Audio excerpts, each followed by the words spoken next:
Assalamualaikum warahmatullahi wabarakatuh. Selamat pagi anak-anak. Semoga kalian di sana sehat selalu ya. Jangan lupa sarapan terlebih dahulu sebelum mengikuti pelajaran hari ini. Nah, pada pertemuan kali ini saya akan membahas tentang badan usaha. Pada pertemuan sebelumnya atau materi sebelumnya kita sudah membahas tentang manajemen. Nah, di dalam sebuah badan usaha itu juga dibutuhkan manajemen. Nah, sehingga setelah materi manajemen kita akan membahas tentang badan usaha dalam perekonomian Indonesia. Oke ya. Nah, sebelum ke materi, kalian perhatikan dulu ini ada beberapa logo dari sebuah perusahaan atau badan usaha ya. Ini dia, ini adalah logo dari PLN. Nah, itu juga termasuk badan usaha. Kemudian ini adalah energi ya, gas ya. Oke. Kemudian ada Pertamina. Ada air ya, PDAM. Nah, itulah jenis-jenis dari yang merupakan badan usaha. Nah, tujuan pembelajaran pada hari ini, kalian mampu menguraikan konsep dari badan usaha, lalu mampu menguraikan perbedaan badan usaha dan perusahaan, kemudian mampu menjelaskan pengertian dari BUMN, BUMD, dan BUMS, kemudian mampu mengemukakan bentuk-bentuk BUMN, BUMD, dan BUMS, mampu menjelaskan peran BUMN dan BUMD dalam perekonomian, dan mampu mengidentifikasi kebaikan dan kelemahan BUMN dan BUMD. Nah, nanti yang akan kita bahas adalah poin 1, 2, 3, dan 4. Kemudian untuk poin selanjutnya akan dibahas pada video selanjutnya ya. Oke. Jadi itulah yang harus kalian ketahui tentang bab badan usaha. Lalu apa sih badan usaha dan apa sih perusahaan itu? Badan usaha merupakan suatu organisasi yang menggunakan perusahaan untuk memperoleh keuntungan. Sedangkan perusahaan adalah unit usaha yang ditujukan untuk menghasilkan barang dan jasa. Jadi perusahaan itu merupakan bagian dari badan usaha. Nah, gitu ya. Jadi perusahaan itu adalah unit usahanya. Nah, unit usahanya yang dihasilkan yang ditujukan untuk menghasilkan barang dan jasa dan untuk memperoleh keuntungan. Sedangkan badan usaha itu adalah organisasi yang menggunakan perusahaan tersebut. Nah, begitu ya. Lalu, nah, ini adalah contoh-contoh dari perusahaan dan semua ini merupakan bagian dari badan usaha, ya. Nah, begini ya. Oke, ini perusahaan. Nah, ini adalah semua ini adalah badan usaha. Nah, badan usaha itu nanti dia masuk ke BUMN, BUMD, atau BUMS. Kemudian dalam BUMN nanti dibagi menjadi beberapa lagi. Nah, gitu ya. Oke. Selanjutnya adalah bentuk badan usaha menurut bidang usahanya. Yang pertama, industri. Mengubah input menjadi output. Mengubah faktor produksi menjadi sebuah barang. Barang yang belum jadi menjadi barang jadi. Nah, itulah disebut barang industri. Contohnya, inputnya kayu menjadi kursi. Lalu kain menjadi baju. Jadi merubah kain menjadi baju. Nah, itu disebut perusahaan industri. Kemudian contohnya adalah ini. Lalu ada perdagangan menjual barang tanpa mengubah bentuknya. Beli beras dijual beras. Nah, kulaane beras dijual lagi beras. Kulaane odol dijual lagi dalam bentuk odol. Jadi tanpa merubah bentuknya. Itu disebut perdagangan. Lalu ada jasa, menjual jasa atau pelayanan. Contohnya adalah bengkel, salon, rias pengantin. Nah, itu jasa ya. Jadi bukan barang yang dijual, tapi pelayanan. Kemudian ada agraris, bidang pertanian. Nah, agraris ya, padi, terus apa lagi? Eh, laut itu ya, hasil laut itu masuk dalam agraris. Kemudian ada ekstraktif, itu barang tambang, contohnya batu bara, minyak bumi, tambang emas, berarti yang ngambilnya dari dalam perut bumi ya, perut bumi. Dari dalam bumi ya.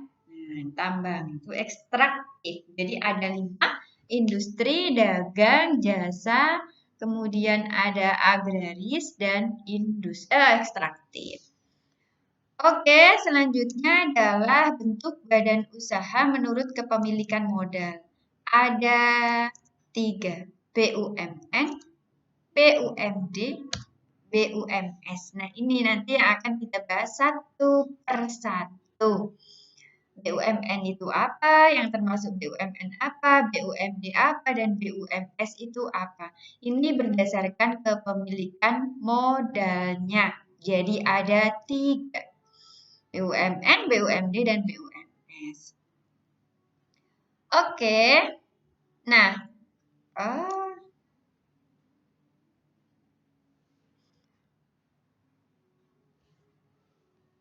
belum ya. Ini nanti kita bahas langsung ke perjan.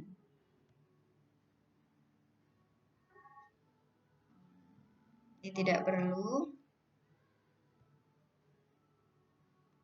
Nah, ini ada contoh ya. Oke, kita kembali ke perjan terlebih dahulu. Nah, di sini yang pertama kita akan membahas tentang BUMN. Nah, ini ya, yang pertama ini tentang BUMN. BUMN itu ada perjan, perum, ya, dan persero. Nah, ini. Kita kembali ke perjan. Nah, perjan itu kalau dulu itu rumah sakit, tetapi perjan sekarang sepertinya sudah dirubah menjadi perum. Perusahaan jawatan. Kalau perum perusahaan umum ya. Rumah sakit, nah, rumah sakit umum itu masuk dalam perjan. Sumber modalnya perjan itu sumber modalnya adalah negara. Dia tidak ada pembagian keuntungan karena semuanya dimiliki oleh negaranya. Rumah sakit umum ya, bukan rumah sakit yang swasta. Beda ya. Status karyawannya adalah PNS, jasa yang dijual adalah pelayanan kesehatan. Nah, itu adalah perjan. Jadi, perjan itu melayani masyarakat ya, dan modalnya itu dimiliki oleh negara. Lalu selanjutnya adalah perum, perusahaan umum. Contohnya di sini adalah Perum Peruri, perusahaan apa itu uang Republik Indonesia ya. Sumber modalnya adalah negara, pembagian keuntungan dimiliki oleh negara, status karyawannya adalah PNS pusat, kemudian jasa yang dijual adalah percetakan uang. Kemudian Damri ya, Damri itu ya. Nah, itu sumber modalnya negara, pembagian keuntungannya juga negara, status karyawannya adalah PNS, jasa yang dijual adalah pelayanan transportasi jalan. Nah, itu adalah contoh-contoh dari Perum. Nah, masih banyak lagi ya. Oke. Oke, selanjutnya adalah Persero. Nah, ini adalah dari BUMN itu ada Perjan, Perum, dan Persero ya. Kalau Perjan dan Perum itu modalnya dari pemerintah semuanya. Kalau Persero ini sebagian atau lebih itu modalnya milik pemerintah dan sisanya adalah milik swasta. Contohnya sekarang adalah TVRI. Ya, sumber modalnya pemerintah TVRI, Pos Indonesia, sumber modalnya adalah pemerintah dan swasta. Pembagian keuntungannya juga dibagi menjadi pemerintah dan swasta juga. Status karyawannya adalah swasta ya. Kemudian kalau TVRI jasanya penyiaran, kemudian Pos Indonesia ini termasuk Persero juga. Jadi antara pemerintah dan swasta, tetapi status karyawannya adalah swasta. Jasa yang dijual adalah pengiriman barang. Ada PT Indofarma juga, jasanya membuat obat-obatan. PT Garuda Indonesia, jasanya adalah penerbangan. PT KAI Indonesia, kereta api, jasanya adalah pengangkutan. Ada PLN, PLN itu kelistrikan ya. Pegadaian itu pemberian kredit dan sistem gadai. Tapi pegadaian ini dulu itu masuk dalam Perum ya. Ya, pegadaian itu masuk dalam Perum. Ya. Oke, tetapi sepertinya ada perubahan ke Persero. Nah, tetapi ini hmm, nanti akan kita bahas selanjutnya untuk pegadaian. Lalu ada Bank Mandiri, itu jasa yang dijual adalah simpan pinjam dana. Nah, ini adalah Persero ya. Oke, jadi harus bisa membedakan antara Perum, Perdan sama dan Persero. Oke, kemudian nah ini akan kita bahas satu persatu tentang BUMN Perjan. Nah, ini Perjan itu adalah bentuk badan usaha milik negara yang seluruh modalnya dimiliki oleh pemerintah. Perjan ini berorientasi pada pelayanan masyarakat sehingga selalu merugi ya, karena memang Perjan itu orientasinya adalah untuk pelayanan masyarakat. Selanjutnya, kelebihan Perjan ialah modalnya terjamin, yaitu dari negara. Tidak mencari keuntungan karena mengutamakan pelayanan pada masyarakat, sehingga Perjan tidak terpengaruh oleh keadaan pasar. Seperti itu. Kekurangannya, sebagai suatu perusahaan kurang mandiri termasuk dalam pengembangannya karena dia menggantungkan pada negara. Oke ya. Oke. Ini tadi sudah.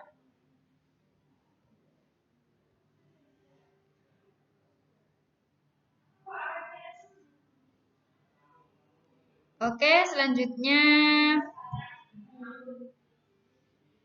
Perum ya. Oke. Perum itu Perjan yang sudah diubah ya. Tujuannya tidak lagi berorientasi pelayanan tetapi sudah mengarah ke profit oriented.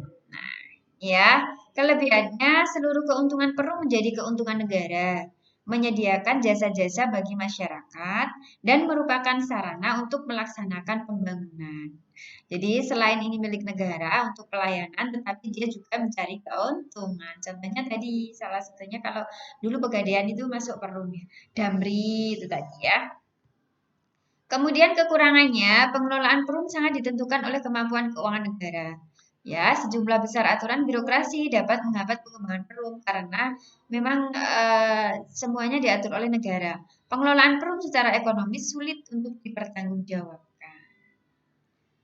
Oke, ini yang tentang Perum ya, perusahaan umum ya, untuk pelayanan umum. Selanjutnya adalah contohnya Peruri,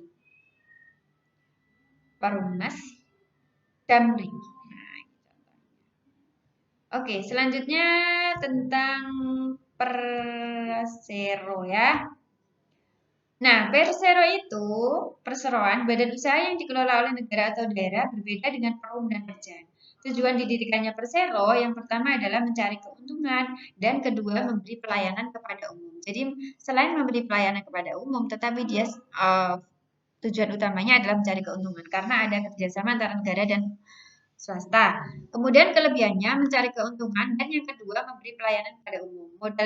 Modal pendiriannya berasal sebagian atau seluruhnya dari kekayaan negara yang dipisahkan berupa saham-saham. Jadi Persero itu modalnya berupa kepemilikan saham ya. Kemudian kekurangannya tidak memperoleh fasilitas negara dan pegawainya berstatus sebagai pegawai swasta. Tapi kalau Perjan dan Perum tadi pegawainya adalah pegawai PNS ya. Oke, itu untuk Persero. Contohnya Pertamina, kereta api, Bank BRI. Nah, itu Persero ya. Oke, selanjutnya ya ini. Oke, sekalian saja ada peran BUMN ya. Jadi akan dibahas pada video selanjutnya, tetapi karena ini masih ada waktu maka dibahas sekalian.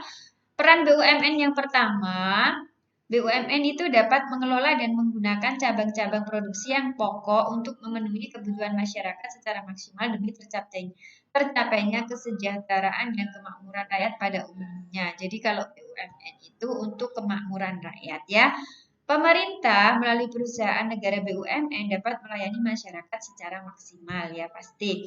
Kemudian BUMN menjadi salah satu sumber pendapatan negara yang berasal dari pendapatan non pajak. Nah ini ya kan ada pembagian laba keuntungan BUMN. Nah itu merupakan sumber dari pendapatan negara dalam APBN. Ya oke. BUMN dapat menyediakan lapangan pekerjaan sehingga dapat membantu mengatasi pengangguran. Iya, karena BUMN itu sebuah perusahaan pasti membutuhkan tenaga kerja. Oke, selanjutnya adalah BUMN dapat membantu mempercepat pertumbuhan ekonomi nasional. Nah, pertumbuhan ekonomi itu kan PDB naik. Kalau BUMN-nya bagus, banyak, maka pertumbuhan ekonomi juga akan naik. Ya. Oke, itu yang kita bahas pada pertemuan kali ini ya tentang BUMN. Oke, let's go the next lesson. Nah, selanjutnya di sini ada beberapa pertanyaan. Sebelum tadi belum dibahas tentang BUMS ya. Sekarang sebelum kita bahas BUMS, coba kalian mencari tahu dulu tentang BUMS, kemudian kelebihan dan kekurangan BUMS, peran BUMS bagi perekonomian, 5 contoh BUMS, 5 contoh BUMN dan BUMD, sebutkan 1 contoh BUMN Perum dan BUMD serta jelaskan perannya. Nah, itu tadi materi pada hari ini ya. Oke, semoga sukses. Anak-anak sehat selalu ya, selalu menjaga kesehatan. Terima kasih. Wassalamualaikum warahmatullahi wabarakatuh. Ini akan kita bahas pada pertemuan selanjutnya.